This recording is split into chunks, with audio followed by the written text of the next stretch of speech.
Welcome to your storytelling. Enjoy the stories, and don't forget to subscribe. It started on an ordinary Wednesday. I remember because I had just put the kids to bed, and the house was finally quiet. My husband, Daniel, walked through the door looking different. His eyes shone like he had seen something beyond this world. He wasn't just happy, he was glowing. "I heard God's voice today," he whispered, as if speaking too loudly would scare the words away. I laughed. I thought he was joking. We weren't an overly religious family. Sure, we went to church on Christmas and Easter, but nothing extreme. "What do you mean?" I asked, setting down my book. Daniel sat beside me, took my hands in his, and said, "He spoke to me. He told me I have a purpose greater than this life. I finally understand." I stared at him. Was this a midlife crisis? A weird spiritual phase? But as I looked into his eyes, I knew. He believed every word. That night, he didn't eat dinner. He just sat in the dark, staring at nothing, whispering prayers. At first, I wasn't worried. People have moments of faith, right? A spiritual awakening. I figured he'd wake up the next day, go to work, and everything would return to normal. I was so wrong. The change didn't happen all at once. It crept in, subtle at first, then impossible to ignore. Daniel stopped watching TV. It was one of our nightly rituals, curling up on the couch after the kids were asleep, watching some crime drama or a documentary.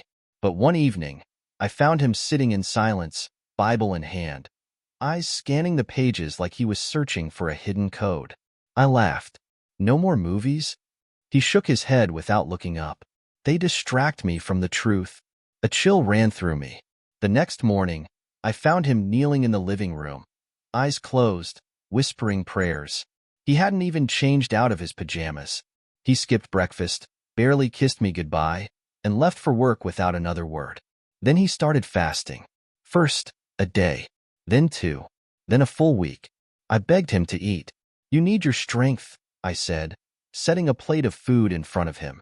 "Man does not live by bread alone," he murmured, pushing the plate away. He began waking up at dawn, praying outside in the cold, whispering to the sky. He stayed up late, muttering to himself, writing furiously in notebooks filled with scripture, circles, and underlines. The kids barely noticed at first. They just knew Daddy was acting weird, but I noticed. I felt the shift like a storm gathering in the distance. And then came the day he told me, "God is preparing me for something great." That's when I truly started to worry. I'll never forget the night he told me. We were sitting at the dinner table, me, Daniel, and the kids. I had made spaghetti, the kind he used to love, but he only pushed it around his plate. "I have something to tell you all," he said, setting his fork down. His voice was calm, steady, certain. The kids didn't even look up from their plates. But I knew. I could feel it coming. "I've been chosen," he said. I set my glass down slowly. "Chosen for what?" He looked at me, eyes burning with intensity. "God has given me a mission." The kids giggled. "Daddy's a superhero." Our youngest cheered, slurping up noodles. Daniel didn't laugh. He stood, placing his hands on the table. "This is serious. I've been called to spread his word, to guide people toward the truth." My stomach twisted. "You mean like at church?" "No," he said. "Everywhere." I wanted to argue, to tell him how crazy he sounded, but the words caught in my throat. I had never seen him like this before. So sure, so unwavering. "What about work?" I finally asked. He exhaled. "I can't work for men when I serve God." I shook my head. "Daniel, we have a mortgage. Bills. The kids. God will provide." It was the first time he said those words, but not the last. That night, I couldn't sleep. The man beside me wasn't the man I had married. And deep down, I knew I was about to lose him. A few days later, Daniel was gone for hours. When he came back, he didn't have a job or a paycheck to explain. He had a story. "I preached today," he said, as if he were telling me about a vacation. "I told them the truth." "The truth?" I asked, heart pounding. He nodded enthusiastically. "I stood on a street corner. I called to them, to the sinners and the lost." His eyes shone like he had just witnessed a miracle. "And they listened." I blinked in disbelief. Daniel, are you okay? He smiled. I'm more than okay. I'm exactly where I need to be. It was then that I realized this wasn't some phase. This wasn't a temporary enlightenment. He had truly believed. He wasn't going back to normal life. The next day, I found him standing on a busy street corner with a crowd of people gathered around him. I watched from the car as he raised his arms to the sky, his face twisted in devotion. A few people listened attentively. Most just walked by. I felt my stomach drop. This was not my husband. This was a stranger. The day he quit his job was the day my world shifted permanently. I had come home from work, exhausted, ready to fall into my routine. The kids were finishing their homework. The house was quiet. Then Daniel walked in, and he was different. He looked at me like I was the stranger. I can't work for men anymore, he said, his voice firm. I need to focus on my mission. I stared at him, not sure what to say. What do you mean? We have bills. You have a responsibility. He shook his head. God is calling me to something greater.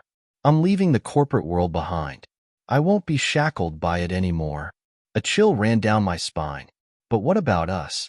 You'll be okay, he said softly. God will provide. I opened my mouth to protest, but the words wouldn't come. He had already made up his mind. I had no control anymore. And so, Daniel left the job he had worked so hard for, without a second thought. The weight of the decision was heavy on me, and I felt every ounce of it. The bills piled up. The kids still asked where their father was. But I just kept moving, holding it all together, pretending I could handle this new version of our life. It was 2 weeks before he actually left. He said he had to prepare for his next step, but I knew better. This wasn't preparation. This was his farewell. I'm going to spread the word, to show them the way, he told me, his eyes distant. I can't do that here. I couldn't even bring myself to argue. By that point, I had come to accept it. I wasn't just losing my husband. I was losing the man I had loved, the father of my children. The kids had no idea what was happening. They kept asking why Daddy wasn't home, why he hadn't been to their school plays, why he wasn't there for bedtime stories. And I kept lying. He's working late, I'd say. He's very busy. But inside, I was crumbling. Daniel kissed me goodbye one morning, his face filled with a strange serenity. He didn't seem to feel the loss at all. I'll be back soon, he promised. He never came back. Days turned into weeks. Weeks into months. Silence. At first, I held on to hope, clinging to the idea that he would come back, that this was just a phase. Maybe he just needed time to figure things out. But the silence grew louder. No phone calls. No texts. No letters. No visits. I would wake up in the middle of the night, staring at the empty space beside me. Sometimes, I could almost hear him in the house. The way his footsteps used to echo in the hallway, the soft murmur of his voice as he spoke to the kids. But when I opened my eyes, it was just me, alone in a home that no longer felt like ours. The kids stopped asking about him after a while. They had learned to adapt, to fill the space he left behind. But I couldn't. Every room felt empty. Every day felt too long. And then one day, a letter arrived. The letter was from Daniel. I knew it was from him before I even opened it. The handwriting was his, slanted and bold. But the words inside, they felt like they belonged to a stranger. I'm doing God's work. The world needs to hear his message. I am the messenger. That's how the letter began.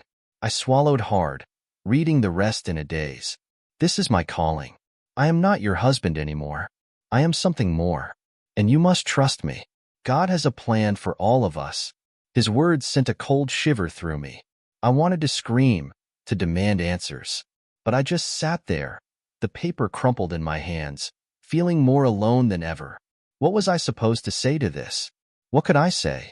I wanted to ask him where he went, why he'd abandoned us, but there was no point. He had already made his choice. And I was left to pick up the pieces. I didn't hear from Daniel again for what felt like an eternity. Every day, I checked the mailbox, hoping for a letter, a phone call, something to let me know that he was still alive, still thinking about us. But nothing came. Then, one afternoon, a letter arrived. No return address, just his handwriting on the envelope. My heart skipped a beat. I tore it open, desperate for any news. I am saving souls, the letter began. I'm doing God's work, and I cannot turn back. Please don't worry about me. God's plan is much bigger than what we understand. Trust in Him. Trust that we will be together again when the time is right. I read it again and again. Each time, the words felt like a punch to my chest. He was still out there, somewhere, preaching His message to strangers, leaving us behind. Do not call for me, He wrote in closing. I am doing what I was meant to do. And that was it. There was no plea for forgiveness, no sign that He was coming home, just the unshakable certainty that His mission was more important than His family. I folded the letter and placed it in a drawer, away from my sight. There was no use reading it again. What good would it do? I couldn't wait for Him any longer. The first few months were the hardest. I couldn't even begin to wrap my mind around the fact that Daniel was gone, really gone. I was stuck in this strange limbo where I was expected to keep going, work, care for the kids, manage the household, but my heart felt like it was stuck in time, waiting for Him to come home. I got a job at a local coffee shop. The hours were long, but it was something to do, something to keep my mind occupied. Every day felt like a blur of espresso machines, morning rushes, and the faces of customers who didn't know me, who didn't know my story.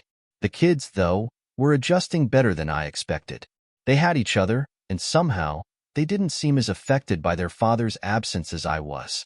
They still spoke about him, but it was in the past tense, as if he had already become a memory. I couldn't help but feel like I was losing them, too. I didn't tell them how bad it was. I didn't let them see the cracks forming inside me. They didn't need to know that their mother was barely holding it together. But I was. Barely. One evening, I was scrolling through social media, trying to distract myself from the gnawing emptiness that had settled in my chest, when I saw something that made my heart stop. There, in the middle of a video, was Daniel. His face was older, grizzled, but unmistakable. He was standing on a busy street corner, surrounded by a small crowd, shouting at the top of his lungs. "Repent," he cried. "The end is near. I am the messenger. Listen to the word of God." My stomach lurched. This wasn't just a man having a spiritual awakening. This was someone who had abandoned everything, his family, his life, his identity, to fulfill some grand illusion. I watched the video on repeat, his words echoing in my mind. The man in that video was not my husband. He couldn't be.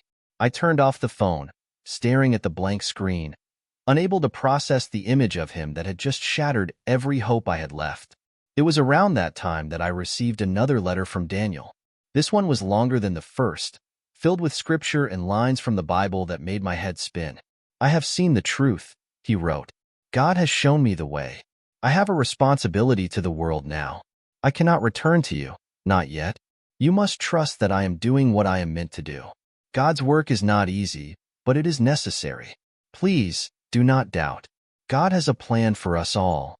I read the letter over and over, trying to make sense of it.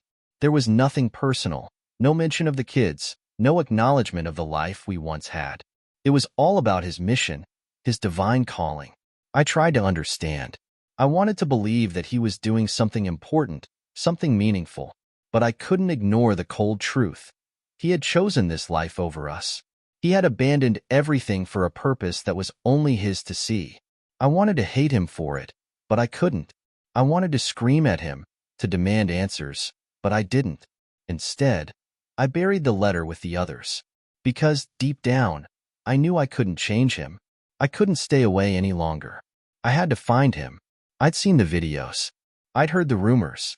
People spoke about Him like He was some kind of prophet, like He had become something larger than life. I had to see it for myself. One afternoon, I took the kids to my sister's house and drove to the city. My heart was pounding as I walked through the busy streets, scanning every face for a glimpse of the man I once knew. The city felt overwhelming. The noise, the crowds, the sense that I didn't belong here anymore. Finally, I spotted him.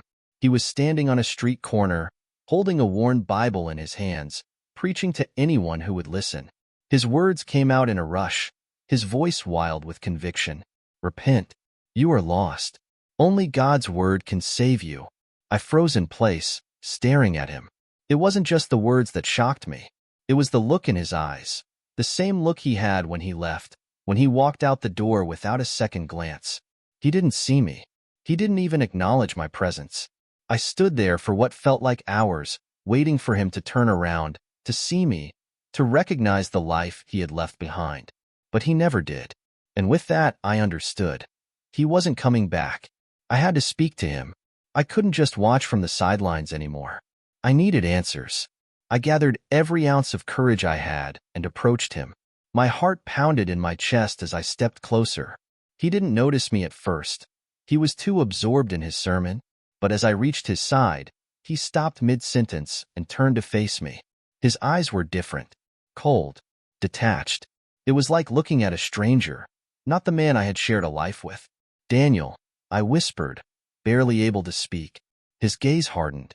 "You shouldn't be here. You don't understand the mission." I swallowed hard. "I understand. You're choosing this over us, over our children. I need to know why." He didn't answer immediately. His gaze shifted to the crowd, but then he looked back at me. "God has called me to something greater. I cannot return to that old life. It's not my purpose anymore." I felt a sharp pang in my chest. "Your purpose was here, Daniel. With me. With our family." He shook his head slowly. "No, this is the truth I've been searching for. I can't abandon it. I've been chosen for something far more important than you could ever understand." I took a deep breath, forcing myself to keep calm. "And if we're not part of that, what does that mean for us?" His face softened for a moment, but he said nothing. Then, without another word, he turned back to the crowd, resuming his sermon as if I hadn't even spoken. And with that, I realized there was no turning back for him. I never told the kids what had happened. How could I? How could I explain that their father, who once held them close, kissed them goodnight, and made them laugh, was now a man they could only see in passing, preaching to strangers? But they noticed. Of course they noticed. One night, as we were sitting at the dinner table, my oldest son, Caleb, looked at me with wide, innocent eyes. "Mom, why hasn't Daddy come home yet?" I froze, my spoon halfway to my mouth. I couldn't speak for a moment. The words felt too heavy, too painful. "He's working hard," I said, trying to keep my voice steady. "He's helping people, Caleb. But I miss him," he said quietly, his voice trembling. Tears burned behind my eyes, but I didn't let them fall. I couldn't break in front of them. "I miss him too," I whispered, my heart breaking for the children who had to carry this burden. The truth was, I didn't know how to explain. I didn't know how to tell them that their father was gone, not just physically, but emotionally and spiritually, lost in his own mission that didn't involve us. They stopped asking about him after a while. They stopped expecting him to come home. And I learned how to keep the silence from swallowing me whole. There were moments when I questioned everything. Was I wrong to be angry? Was I selfish to want him back? He was following his calling, and maybe that was noble. Maybe I was the one who didn't understand. But then the guilt would settle in, deep in my chest, like a stone that refused to move. It wasn't that I didn't respect his beliefs. It was that he had abandoned us in the name of them. He had left me with the weight of everything. Raising the kids, paying the bills, holding up a life that was now crumbling under the pressure. I couldn't help but wonder, was it my fault? Did I push him too hard? Was I not enough to keep him grounded? Some nights, when the house was quiet and I was alone with my thoughts, the guilt would drown me. I would lie awake, replaying every moment of our life together, every conversation, every smile. But no matter how hard I tried, I couldn't go back. I couldn't change what had happened. And so, I carried the guilt in silence, even as I tried to smile through the cracks. Time passed and life, as it always does, kept moving forward. I learned how to exist without him, without the man who had been my partner, my love, my everything. The kids grew older. Caleb took on more responsibility around the house. He mowed the lawn, helped with the younger ones, even started making dinner on the nights I worked late. I could see the quiet strength in him, the resilience he inherited from both me and Daniel. But it didn't stop the emptiness I felt, the gnawing hole where Daniel used to be. I tried to date again, but every time, it felt wrong. No one could replace him, even though I knew he was never coming back. I was stuck in this limbo, half moving forward, half waiting for something that would never come. I told myself I was okay, that I had to be okay for the kids. But inside, I was still that woman, standing on the street corner, watching the love of my life walk away, never to look back. I wanted to be angry. I wanted to scream at him for doing this to us. But most of the time, I was just tired. Tired of fighting for something that didn't seem to matter anymore. It was a cold morning when I got the knock on the door. I wasn't expecting anyone, and when I opened it, my heart nearly stopped. There stood Daniel. For a moment, I thought I was imagining it. But no, it was him, older, thinner, his clothes worn and tattered, his eyes sunken but still familiar. I'm sorry, he said, his voice rough, almost like he hadn't spoken in days. I shouldn't have left. I don't know what I was thinking. I just stood there, frozen. Was this real? Was he really here, after all this time? I came to see the kids, he continued, almost pleading. I want to make things right. I've been lost, but I'm finding my way back. I didn't know how to respond. The words that had been building up inside me for months, for years, wouldn't come out. I just stared at him, unable to decide if I should let him back in or slam the door in his face for all the pain he'd caused. But deep down, I knew. I couldn't just forgive him that easily. Not yet. I couldn't let go of the years of hurt, the endless nights spent wondering why he had walked away, leaving us to pick up the pieces of a life shattered by his beliefs. But there he was, standing on my doorstep, telling me he wanted to fix things. I looked at him, really looked at him, and all I saw was the stranger he had become. I remembered the man who had held me, who had laughed with me, who had built our family from nothing. And I wanted that man back, but I wasn't sure he existed anymore. Where have you been all this time? I finally asked, my voice barely a whisper. His face was filled with regret. I've been lost. I thought I was doing the right thing, but I wasn't. I was blinded by the idea of my calling, and I let everything slip away. I let you slip away. Tears stung my eyes, but I refused to let them fall. You left us, Daniel. You left me to raise the kids on my own. You abandoned your family for your so-called mission. His eyes dropped to the ground. I know, and I'm sorry, but I'm here now, and I want to make it right. I want to try again. My heart clenched. Part of me wanted to welcome him back, to let him fix the mess he had made. But another part of me felt the weight of everything he had put us through. Could I forgive him? Could I trust him again? I spent days wrestling with the decision. Daniel had come back, but the past was never far behind. I saw it in the way he talked, the way he still mentioned his mission as if it were some higher calling he could never fully leave behind. The kids were nervous but excited. Caleb barely said a word about it. He was too cautious, too careful to believe that his father would actually stay this time. I couldn't blame him. One afternoon, after I had spent hours thinking, I sat down with Daniel. We need to talk, I said, my voice steady, though my insides churned with doubt. He nodded, the hopeful look in his eyes still lingering, but I could see the uncertainty in the lines of his face. What do you want to talk about? You left us for years, Daniel. You didn't just leave me. You left our kids, our family. And I don't know if I can ever forget that. I don't know if I can ever go back to what we had. He reached for my hand, but I pulled away. You don't understand. This isn't just about me. It's about us. I can't go through this again, living in the shadow of your mission. I need to know where I stand, where we stand. He paused. I'm not asking you to come with me. I'm asking for your trust again, for a chance to rebuild. But I didn't know if I could trust him. A week passed before I made my decision. The kids were eager to have their father back, but I knew I had to take it slowly. Daniel was back, but he was still carrying the weight of his past decisions. We sat down together, the five of us, me, Daniel, and the kids, and tried to pretend like things could just go back to normal. But the tension was palpable. The kids asked questions, but not too many. They were still guarded. Daniel tried to engage with them like he used to, but it was awkward. They had missed him, but they had learned to live without him. It felt like a foreign language, trying to communicate with a man they hardly knew anymore. At dinner, Caleb asked the question that was on all our minds. Dad, are you going to leave again? The silence that followed was deafening. Daniel opened his mouth to speak, but hesitated. Finally, he said, I don't want to leave again.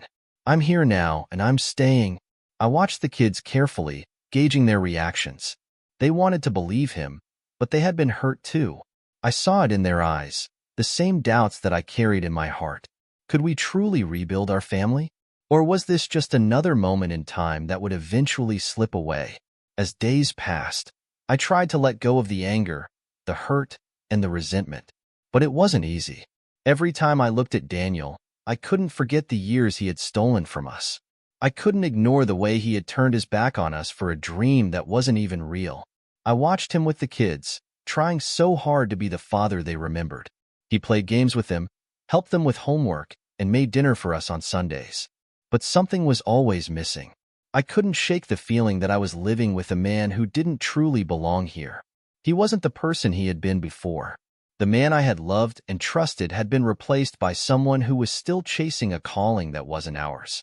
One night, I stayed up late, sitting on the couch in the quiet of the house. Daniel had gone to bed already, but I couldn't sleep. I kept replaying everything. Our life together, his departure, his return, and I realized something. The trust we once had was gone. I could see the effort he was putting in, but I couldn't give him what he wanted. Not yet. Maybe not ever. 23. The moment of truth. That night, I made a decision. I had to confront him, not just for my sake, but for the sake of our family. I needed to know where we stood, once and for all. Daniel, I said quietly as he sat next to me, his hand resting on his knee, we can't keep living in this limbo. We can't pretend that everything is okay when it's not. I need you to choose. He looked at me, his expression confused. Choose what? Choose us. Choose your family. Because I can't do this anymore. I can't keep waiting for you to pick us over your mission. I need to know if we matter to you, or if this life you've chosen is your true priority.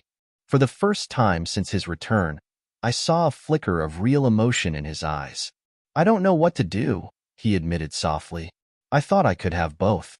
But I see now that I can't. I nodded. Exactly. And I can't keep holding on to something that isn't real. We can't go back to how things were, Daniel. You've changed. And maybe I have too. We need to figure out what comes next. The silence between us was heavy, like the weight of 1,000 unspoken words. But for the first time in a long time, I felt like I was finally getting the truth. The silence stretched between us, thick and suffocating. Daniel's face was etched with confusion, guilt, and the faintest trace of hope. But I couldn't read him anymore. I couldn't predict what he would say, or whether he would even choose us. I want to make it right, he finally said, his voice raw. But I don't know if I can. I thought this was my destiny, but now you're torn. I finished for him, trying not to sound bitter. He nodded, looking lost. I don't know what to do. But I can't lose you, and I can't lose what I believe in. I swallowed hard, the weight of his words pressing against my chest. He was asking me to choose for him, to decide if we could have both, the family and his mission. But I couldn't make that decision. Not for him, and not for me. I'm not asking you to choose for me, I said, my voice trembling. But I need you to be honest with yourself. If you're here for us, be here. But if you're not, I can't keep waiting for you to decide. I can't keep living like this. He stood up, pacing the room, his hands running through his hair. I don't know if I can leave it all behind. I don't know if I can stop doing what I believe in. And in that moment, I realized he was never going to fully let go of his mission, and I couldn't keep living in the shadow of his uncertainty. The following days were filled with tension, each of us caught in our own thoughts, unsure of what came next. The kids sensed it too. They could feel the unease, the unspoken truth that hung in the air. We tried to act normal, family dinners, trips to the park, movie nights. But it wasn't normal anymore. There was a wall between us that neither of us knew how to break down. One evening, I found Daniel sitting on the porch, staring into the distance. He looked lost, like he was waiting for something. Maybe for me to make the decision for him. I walked over and sat beside him, the cool evening air biting at my skin. I can't do this, I whispered, my voice breaking. I can't keep pretending that everything is okay when it's not. I can't keep waiting for you to make up your mind. He turned to me, his face full of regret. I don't know what to do. I just don't. But I don't want to lose you. I shook my head, tears welling up in my eyes. You already have. And I think I've lost you too. For the first time in so long, I didn't feel angry. I didn't feel hatred or resentment. I just felt empty. He was lost to me now, and no matter how much I wished it were different, we could never go back. It wasn't just his absence that broke me. It was the realization that I had been holding on to something that wasn't real. The man I had once loved was gone, replaced by someone who was so consumed by his beliefs that he couldn't see the life we had built together. I thought about the years we had spent together, the good times, the laughter, the quiet moments. I thought about the love that had once felt so strong, so unshakable. But all of that felt like a distant memory now, a life that had slipped through my fingers like sand. We had tried to rebuild. I had tried to be patient, to forgive him, to give him the space he needed. But the more time passed, the more I realized that some things couldn't be fixed. It wasn't just about him choosing his mission over us anymore. It was about me choosing myself, choosing my kids, and choosing the future we deserved. And so, I made the decision. I couldn't wait for him to figure it out. I had to move on. For the sake of my family, for the sake of my heart, I had to let go. It wasn't easy. It never was. But I started rebuilding my life, piece by piece. I focused on the kids, on my job, on the things that mattered. It wasn't a perfect life, but it was mine. The kids adjusted. They missed their father, but they had learned to live without him. Caleb became more independent, taking on responsibilities I never expected him to. The younger ones, though, still asked about him from time to time. But their memories of him were fading. I dated again, slowly at first, then more seriously as time went on. But no one ever quite measured up to Daniel, not in the way I had once hoped. And maybe that was for the best. I was learning how to live without depending on someone else for my happiness. But sometimes, when the house was quiet, I would think about what could have been. I would think about the life we had dreamed of, the family we had once been. And for a brief moment, I would feel the ache of missing him, of wishing things had turned out differently. But the ache was fading. Slowly but surely, I was finding my way. It had been a year since Daniel left. A year since I made the decision to move on, to stop waiting for a man who had abandoned us in pursuit of something else. And then, one day, I found a letter in the mailbox. The handwriting was unmistakable. It was Daniel's. I opened it slowly, my heart racing. What did he want now? I've made a choice, the letter began. I've spent this year searching for the truth, trying to reconcile the man I was with the man I've become. I've realized that I cannot have both. I cannot serve my mission and be the father and husband you deserve. And so, I've chosen to walk away from the calling that consumed me. I don't know if I can ever make up for the hurt I caused, but I want to try. If you'll have me, I want to start over. Not as a prophet, but as the man I should have been all along. I stared at the letter, my hands trembling. For the first time, there was no divine calling, no higher purpose. Just a man who was asking for a second chance. But could I give him that second chance? I read the letter over and over again, each time hoping that the words would make more sense. But they didn't. How could they? After everything we'd been through, how could I just open my heart to him again? The kids didn't know about the letter yet. I wasn't sure how to explain it to them, or if I should. They were just beginning to find their footing in life without their father. To introduce him back into our world felt like I was risking everything we had rebuilt. I found myself pacing around the house, lost in thought. Could I truly forgive him? Could I open myself to the possibility that he had changed? Or was this just another phase of his confusion? The past had been messy, painful, and confusing. But the truth was, I still loved him. Despite everything, a part of me wanted to believe he had come back for good. I made the decision. I would meet him. I would hear him out. But I wasn't going to let my guard down. Not this time. I called him, my voice steady but trembling. We need to talk. When I saw him again, it was like seeing a ghost from my past. He had changed. He looked older, worn by the life he had chosen for himself.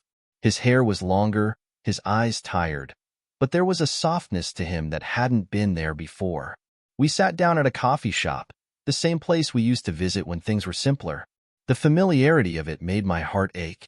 I could almost pretend that we were still that young couple, full of dreams, unaware of the storm that would hit us years later. "Thank you for meeting me," he said quietly, his voice rough.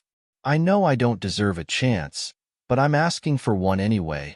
I looked at him, really looked at him. "What do you want, Daniel?" "I want to be your husband again. I want to be the father my kids deserve. I want to be a part of this family, if you'll let me." The words felt too easy, too simple. How could it be this easy to fix everything? "I don't know if I can just let you back in," I said, my voice thick with emotion. "I can't forget what you did, and I can't ignore what you put us through. I don't know if I can trust you again." He reached for my hand, but I pulled away. "I know," he said softly, "but I'm asking you to try." Forgiveness didn't come easily. No matter how much I wanted it to, no matter how hard I tried, I couldn't erase the years of hurt and betrayal. I spent nights lying awake, staring at the ceiling, wrestling with my thoughts. Daniel had changed, yes, but was that enough? Could he ever truly be the man I once knew, the man I had fallen in love with? The kids were wary, unsure of what to think. Caleb, especially, was the most cautious. He remembered the pain, the absence. He had learned to live without his father, and the idea of inviting him back into his life was terrifying. I understood his fears. I had my own. The fear that Daniel would leave again. The fear that everything would fall apart once more. But there was another part of me, a part that still loved him, that still wanted to believe in him. Could I let go of my fear? Could I forgive him and move forward? I wasn't sure, but I knew that the choice wasn't just mine anymore. It was ours. We took things slowly, too slowly, in some ways. There were no grand gestures, no sweeping promises. Daniel didn't try to convince me with words. Instead, he tried to show me through his actions, through the small things. He was there for the kids. He helped them with school projects, took them to their sports games, and made time for them when it counted. I could see the effort, the sincerity in the way he interacted with them. He was trying to be the father they needed. But with me, it was different. I wasn't ready to fully embrace him yet. I couldn't just forget the past and dive into the future with open arms. I needed time. Time to see if his words matched his actions. Time to feel secure in the person he had become. One evening, after the kids had gone to bed, Daniel and I sat in the living room in silence. The weight of everything we had been through hung between us. "I know this isn't easy," he said, breaking the silence, "but I want you to know that I'm here. I'm not going anywhere. Not this time." I looked at him, my heart heavy with emotions I couldn't put into words. "I want to believe you. I really do. But I need more than promises. I need to see you make the choice every single day. And even then, I don't know if it will be enough." He nodded, understanding. "I'm willing to try. I'm willing to fight for us." Days turned into weeks, and slowly, we began to rebuild our lives together. It wasn't perfect. There were still moments of tension, moments when I questioned whether this was the right decision. The kids were adjusting, but it was clear that they still had their reservations. Caleb, especially, had become the voice of caution. He would talk to me about his doubts, his fears about getting hurt again. And I understood. I had the same fears. But I also knew that we couldn't keep living in the past. We couldn't let the pain define us.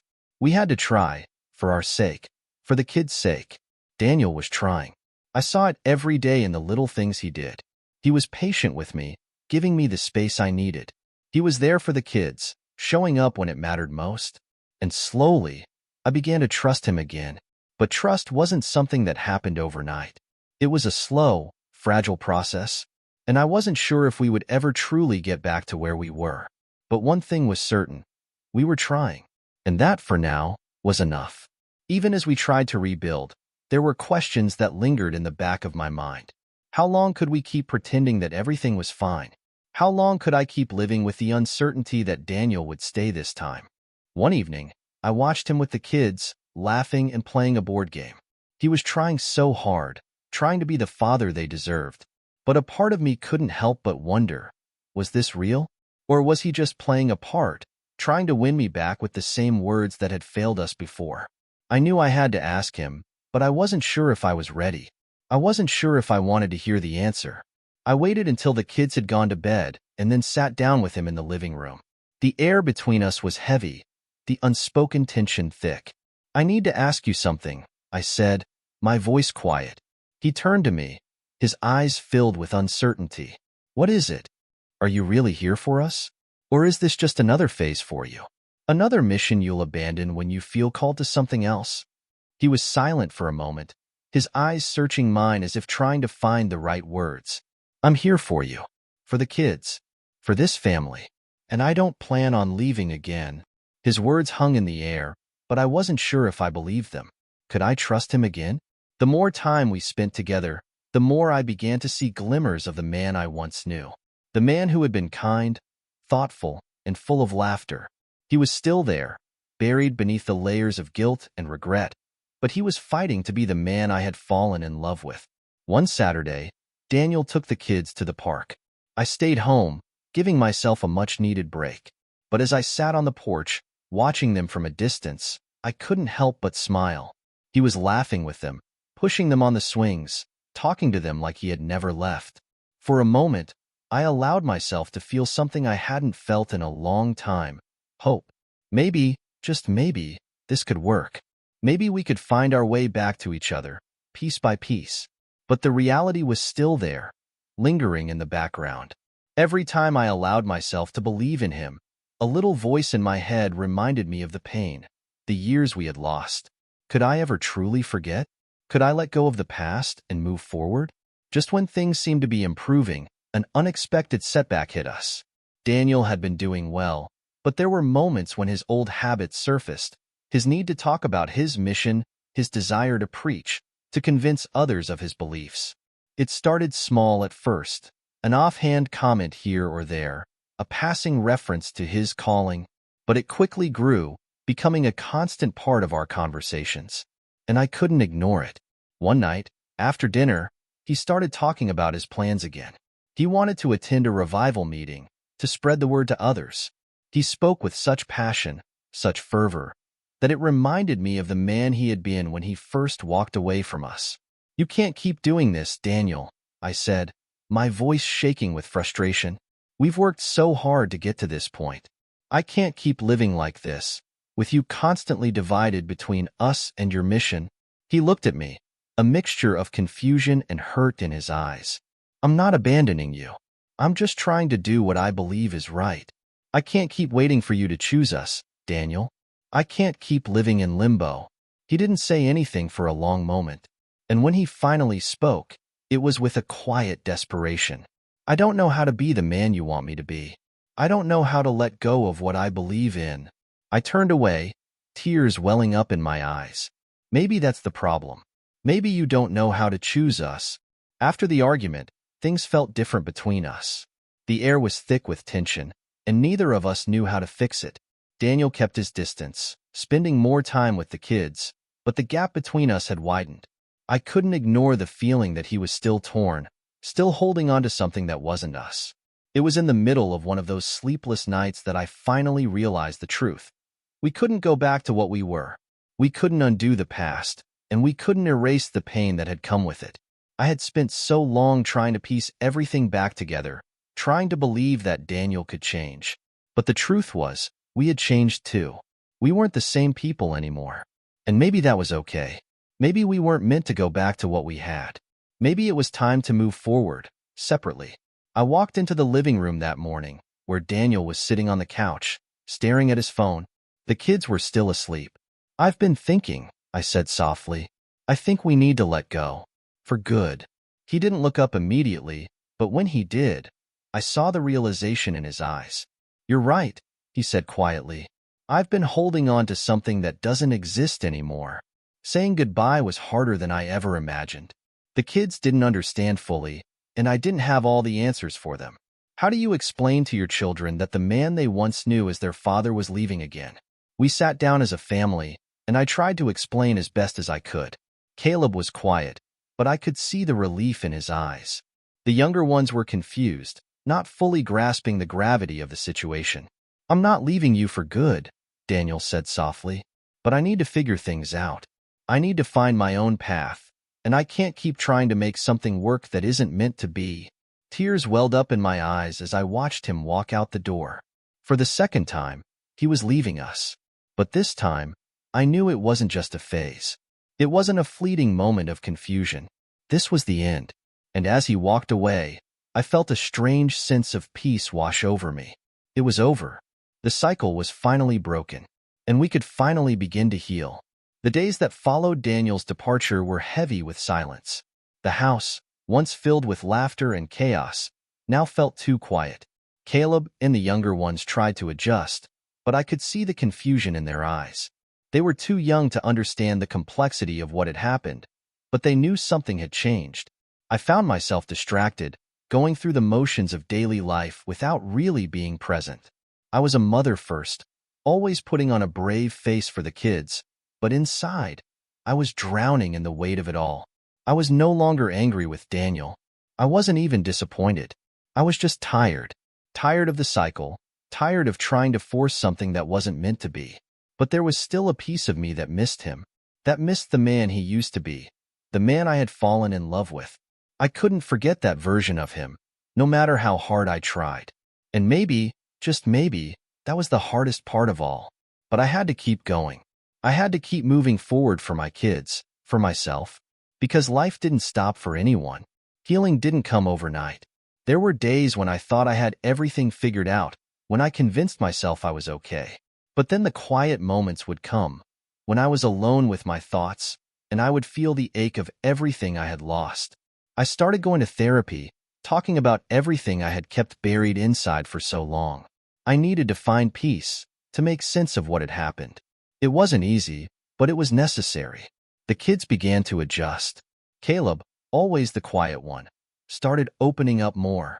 He talked about how he felt, about the confusion, the anger, and the sadness.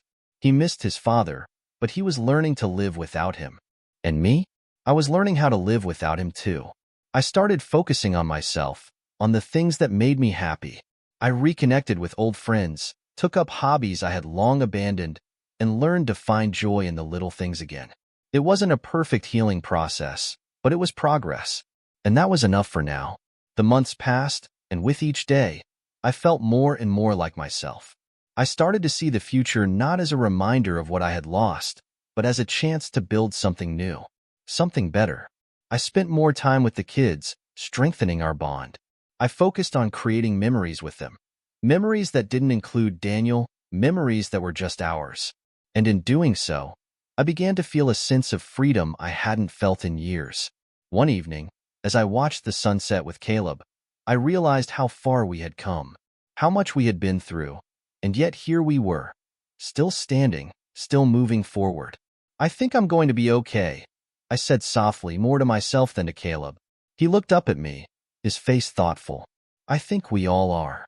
And for the first time in a long while, I truly believed it.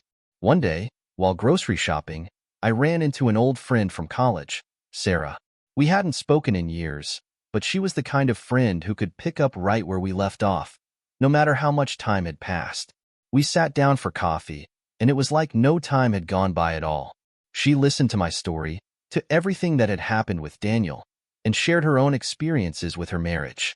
"I'm really proud of you," she said, her eyes warm with understanding. "It takes a lot of strength to walk away from something that's not working. But sometimes, it's the only way to move forward." I smiled, grateful for her words. It hasn't been easy, but I'm learning to live for me again, to make choices for myself and my kids. She nodded, a knowing look in her eyes. "You deserve happiness. You deserve a future that's yours." Her words stayed with me long after we parted ways. She was right. I had spent so much of my life trying to make things work for everyone else, putting my own needs and desires on hold.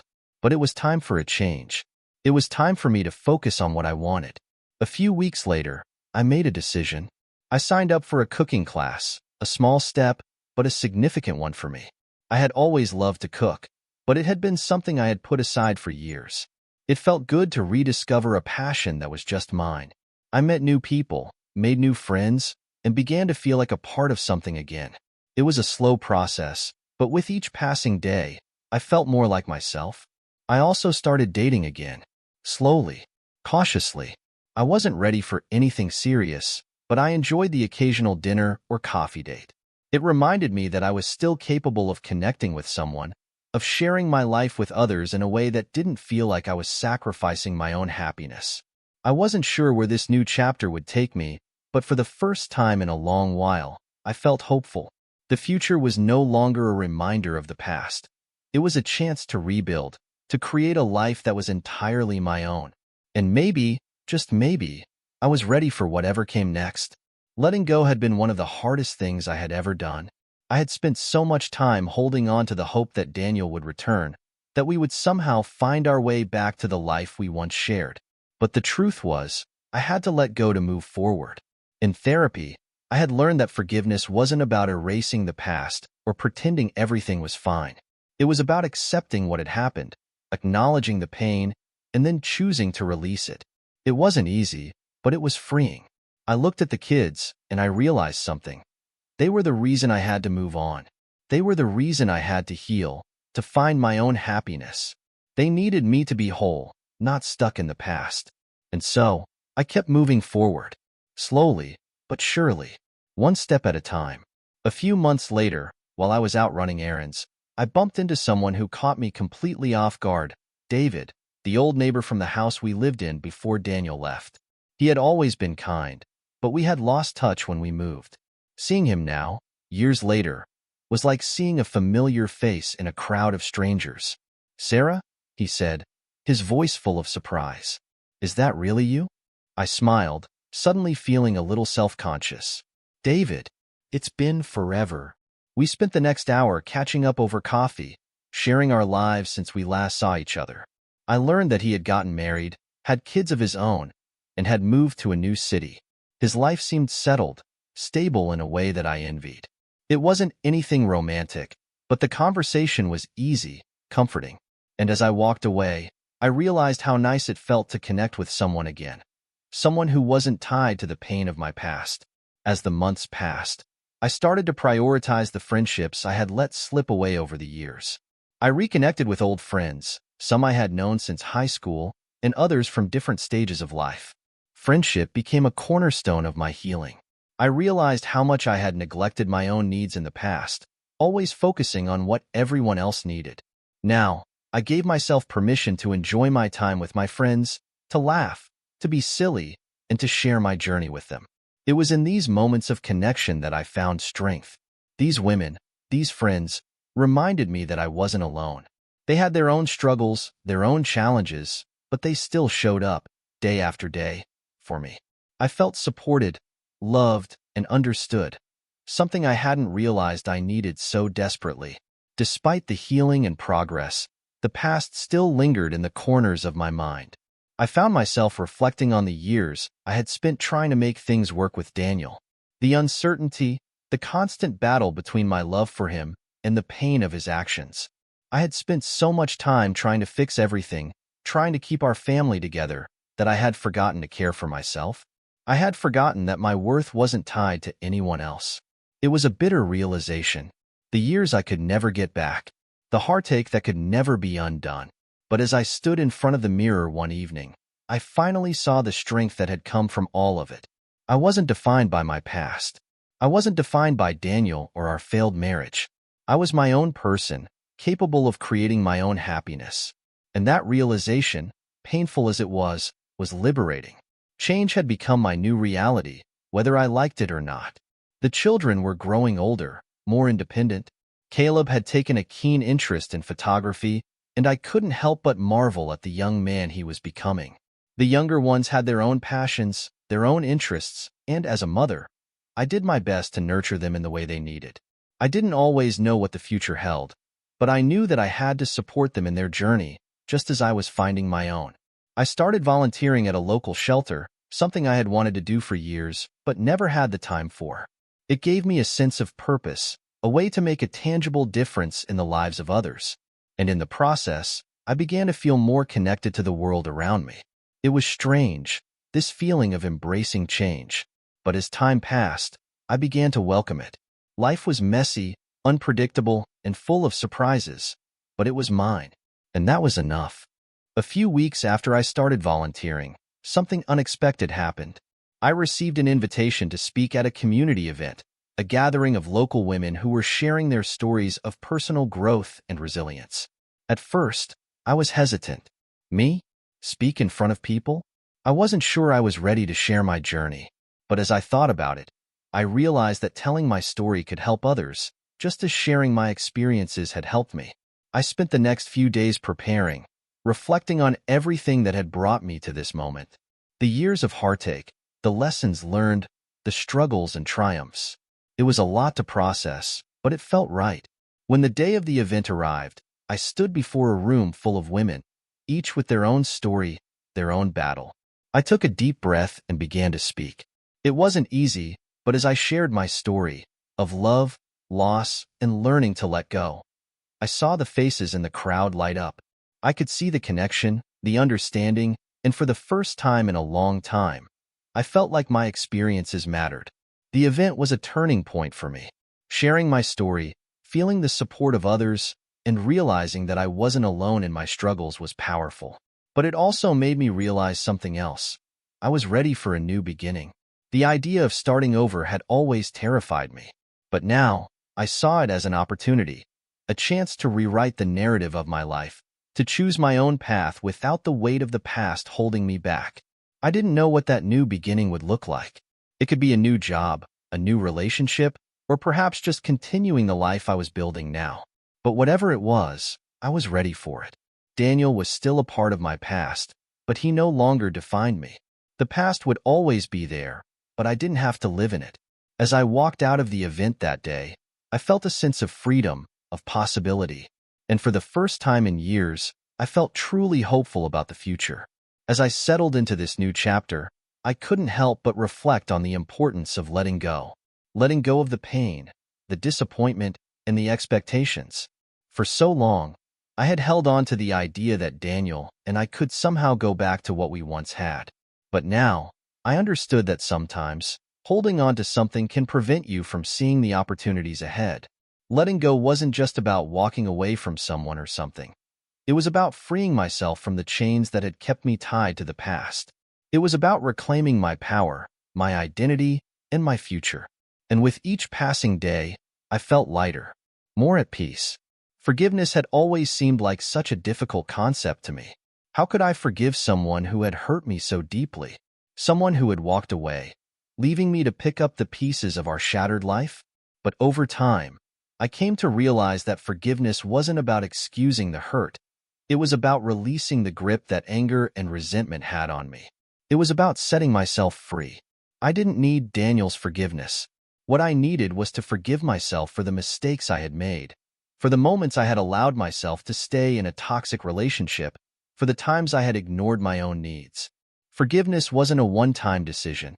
It was a process, a journey that took time, patience, and self-compassion. But I was learning, step by step, how to forgive. As the months went by, I found a sense of peace that had eluded me for years. It wasn't the kind of peace that came from fixing everything or making things perfect. It was the peace that came from accepting life as it was. The kids were thriving, each of them finding their own path, their own voice. And me? I was finally learning how to be the woman I had always wanted to be. I wasn't defined by my past, by Daniel, or by any of the mistakes I had made. I was simply Sarah, strong, resilient, and capable of creating the life I deserved. I had found peace in letting go, in forgiving, and in embracing the unknown. Thank you for listening to my story until now. If you like the video, please support it by subscribing and liking.